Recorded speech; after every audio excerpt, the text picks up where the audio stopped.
Senator Marshall. Yeah, thank you again, Chairman. Sometimes the solutions to our problems are in our backyard. Thank you for the folks, all of you, your staff, for making the trip down here in person as well as peering online. I, of course, from Kansas, and very much have a little oil patch there. Even some of the oil that was supposed to be coming down the Keystone Pipeline, our refineries had prepared some special instrumentation to accept that oil. So these types of decisions continue to impact all of us in many, many, many ways. I think I want to start just a second with Premier Kinney, if you don't mind. You mentioned about just the improved carbon footprint, the decreased 36% per barrel of Alberta oil, and methane emissions down up to 45%. We're admirable. We admire that. What are you all doing that makes this work? Technology. And as Senator Manchin has said, we're only going to get as far as tech will take us in reducing emissions. With respect to reducing the emissions intensity for a barrel of bitumen, it's true that extracting bitumen is energy intensive. It requires huge amounts of steam to separate the oil from the sand. Increasingly, the companies are shifting to things like solvents instead of steam, and also changing their energy source, in one case from using petcoke to natural gas, and other efficiencies right across the board. They are exploring with us the possibility of small modular reactors as the future zero-emitting source of energy for extraction. As I say, a lot of locally developed technology that's helped us actually exceed our goals in methane reduction. Okay, yeah, thanks for sharing that. I've always said that innovation will solve the problem, not federal government, not taxation as well. I want to talk to Minister Camden just for a second about potash. So a large amount of the world's potash is made in Belarus and Russia. Probably some 20 to 40% of the world's exports of those fertilizers go through the Black Sea. The United States, on the other hand, depends very much on potash from Canada.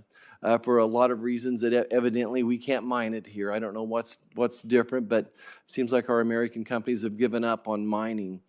And right now, of course, the Chinese are buying lots of your potash as well, and my American farmers are shortchanged. Are there any solutions out there? What are you doing to gear up potash? What's the timetable look like that? Is there any way we can prioritize American farmers, your good ally, over this potash? Thank you, Senator, for your question. Unfortunately, we don't have potash in Quebec, not at all. So if I may defer this It's in question. Alberta here. I was trying to spread the questions out. I'll speak for my I'm colleague. happy to take. Happy to take it. Sure. Go ahead, John. Okay. So potash is certainly one, and I think this relates to the broader issue around critical minerals. It's uranium and it's nickel and it's cobalt, neither of which the United States has in abundance. So we are certainly focused, as we've discussed, from an energy security perspective and a broader food security perspective as it relates to potash, to try to ensure that we are going to be able to respond to the needs that the United States and Western Europe are going to have as we look to displace sources from Russia. And there is a process going on. Most of the potash is in a province called Saskatchewan, which is where I grew up. We are looking to augment the production, and there is actually a large new mine coming on stream in the next few years. So that is a conversation that is ongoing. Okay. Premier, anything to add? Just my neighboring province, Saskatchewan, they have the second largest potash reserves in the world. So, and I should add, they also have the second largest uranium reserves. But I guess I just want to make a point here, though, that you don't flip a switch and double your production. Is it going to take months or a year or two to kind of make that happen? Jonathan? The initial augmentation is actually ongoing right now. It'll be done, I think, within certainly a year. But the new mine that's coming on stream, it's probably 2 to 3 years out.